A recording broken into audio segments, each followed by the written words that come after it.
Hello everyone. Um, Voiceover off. so today's Living Blind video is kind of a weird one. And I'm not quite sure where to start or how to answer this question. The question is, what is it like being blind? And I think I've answered this in an FAQ video, but I can't remember.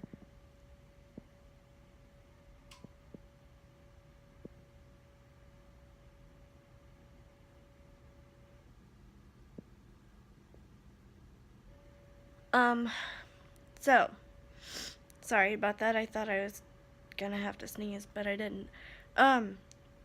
What is it like being blind? Well, that's the main reason why I started making these videos in the first place. So that I could show people what it was like being blind. I kind of answered this in my first FAQ video, I believe, but the answer might have changed, so I will attempt to answer this. First of all, I want to start by saying that everyone has a different experience with being blind. No one single experience is the same. There's a lot of factors that go into it, and it depends on when you were blinded. Whether you had sight before, whether you didn't, how long you had sight, how much sight you're actually losing or lost, if you're gonna lose it all. And there's a grieving process for everyone that goes, just like a normal grieving process. Everybody grieves differently. And I went through it. I still struggle with it from time to time. I struggle with asking for help. I struggle with complaining about issues to the correct people. Because I sense that it won't get me anywhere. I just struggle with it. I mean, there was a time when I was in school that I wouldn't take my cane to Walmart. And this lasted from when I was in elementary school to when I was in high school. And you know what? The first time I took my cane into Walmart, everybody moved out of my way. It was great, and I've been taking my cane into Walmart ever since.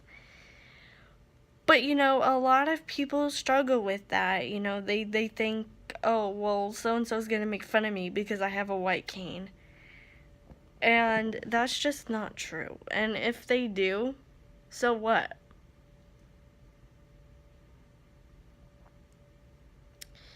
The most you can say is, well, I hope you never end up like me. Because karma is a thing that exists. And I've had people who are perfectly able-bodied come up to me and be like, I can't imagine what it would be like to be blind. How do you deal with it? And my answer is always, you adapt. Because you have to. If you don't, you're gonna die. People might bring you food at first, but eventually they're gonna stop and you're gonna die. So you have to learn how to use the cane. You have to learn techniques for cleaning up messes. It's called patterning. You have to learn how to feel for your messes. You have to learn how to clean house as a blind person. You have to learn how to cook as a blind person. You have to do all of those things that would make you independent.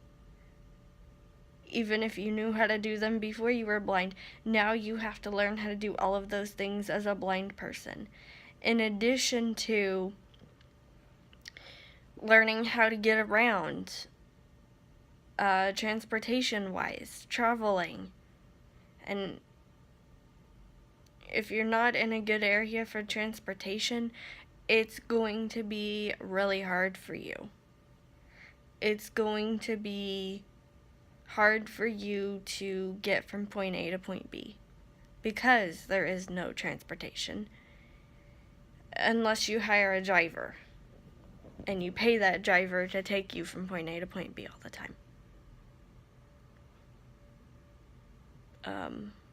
Like, my hometown is great, but the only thing that we have is county transit. So, there's that.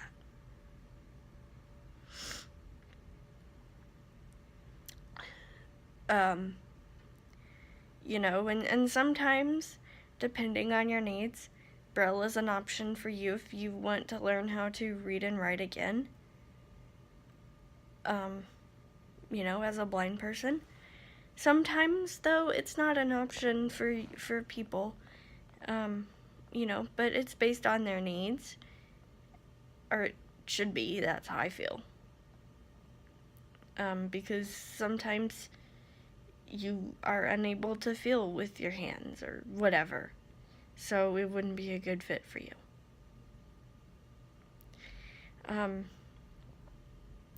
You know, there are adaptive things that you can get that will help you with writing. You know, if you have to sign your name or you have to write, you know, individual letters or whatever that may be. And I'm on my way to get one of those things right now because I have one. So give me one moment here and let me get that, and I will show you. That's my refrigerator again, that you hear in the background there.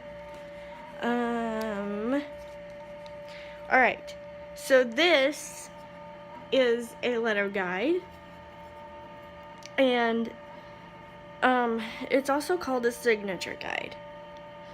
So you use this to write your name. Mine has a string in the middle. You can get these kind from Chicago Lighthouse. They're about $5 or $6 a piece. They're not very much. And you can move the string up or down depending on how much room you need. And when you place it on a piece of paper, let me see if I have a piece of paper over here. I'm pretty sure I do.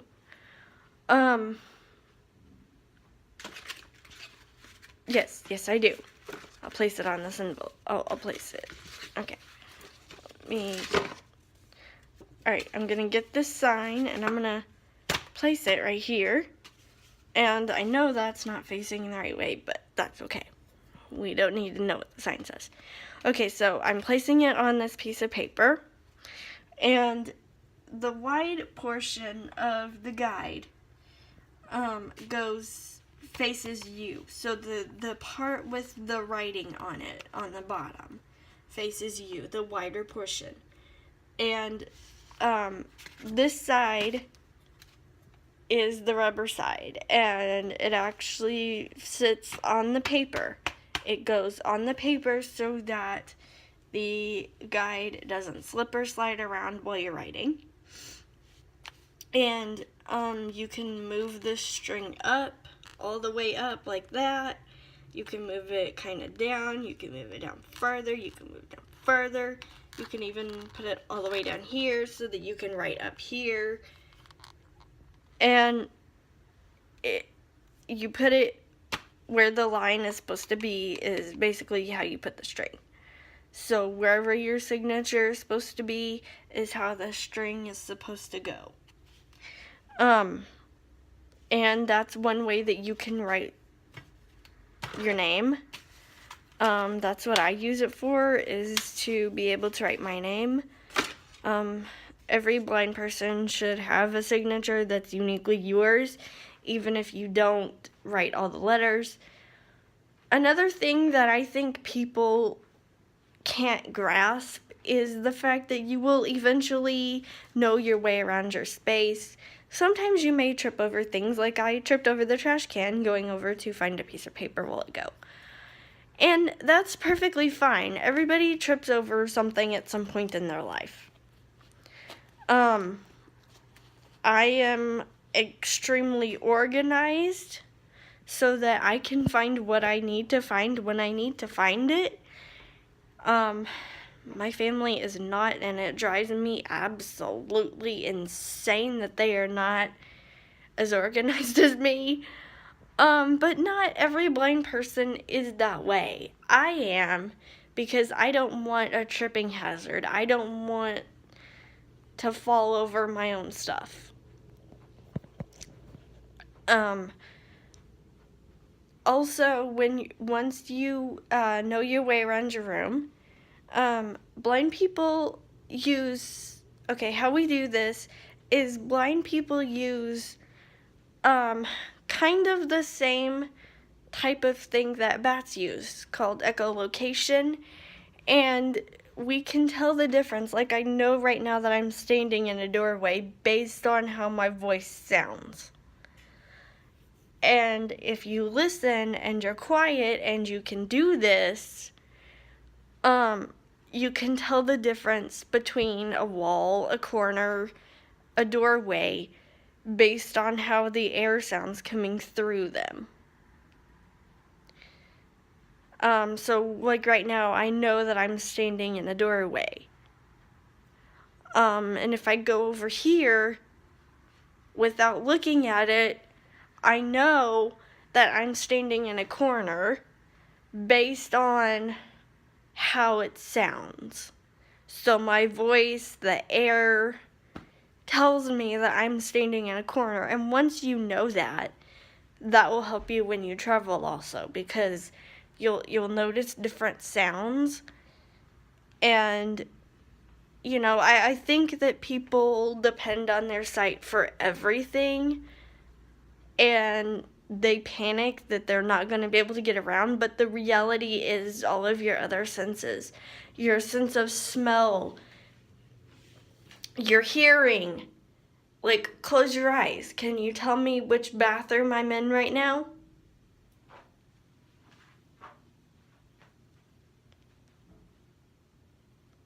Like, close your eyes. Can you tell me which room I'm in right now? Can you do that? Can you tell me?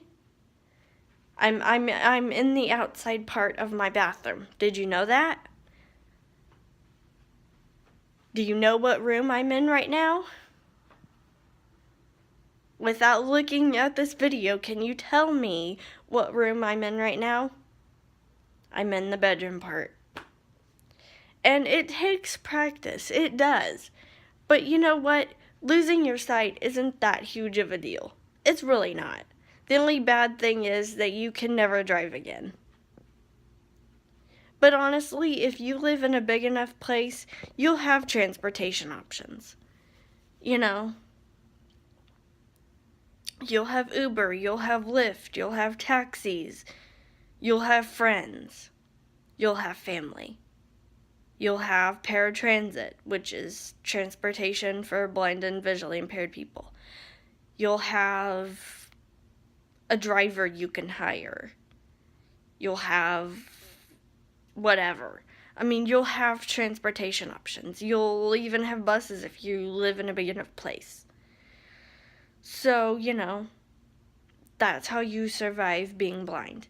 You adapt, you change, you use your other senses. You don't rely on your vision because you physically can't. And so all of your other senses take over. You know, if you walk around a place with your eyes closed enough, you'll smell different things. You know, if you walk by a bakery with your eyes closed enough, or blindfolded, or sleep shaded, you will recognize, hey, that's the bakery because it smells like cake and cookies and cinnamon.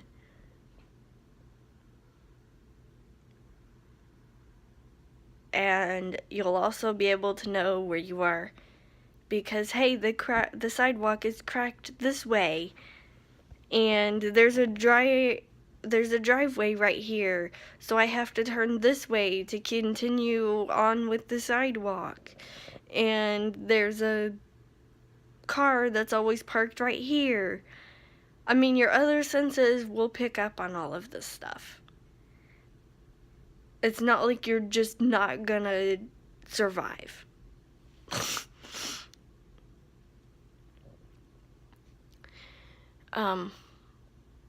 So when I hear people say that, it makes me really angry, because it's not like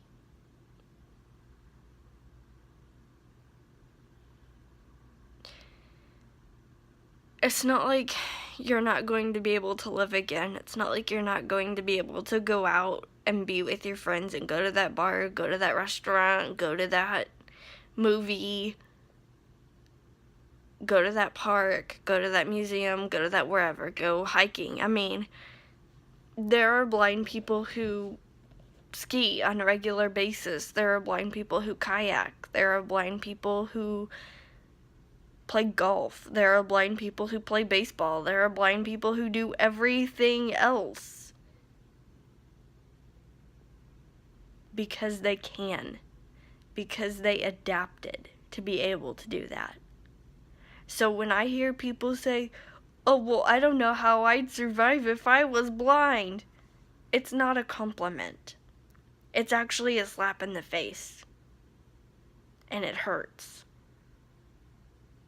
Because that tells me that you don't care enough to research it.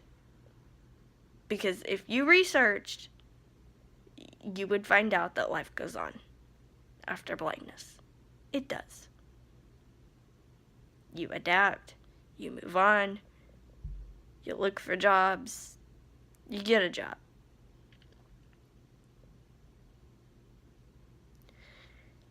And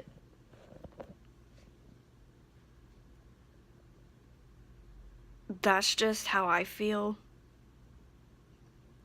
I mean, not everybody's gonna feel like it's a slap in the face, but I feel that way. Because I know that if you lost your sight tomorrow, you would be okay. You would struggle with it. You would mourn the fact that you didn't have sight, but you'd be okay. You would adapt, because you have to, or you would be dead. That's my video for today. I hope you give this video a thumbs up. Don't forget to subscribe if you're brand new. Don't forget to ring that notification bell. Don't forget to leave a comment if you have something to say. Don't forget to be kind to everyone, because you never know when you're going to need their help.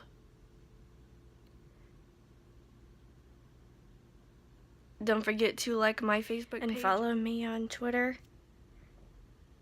both of which are Steffi2010, STEPHIE2010, and I will see you tomorrow. Bye, guys.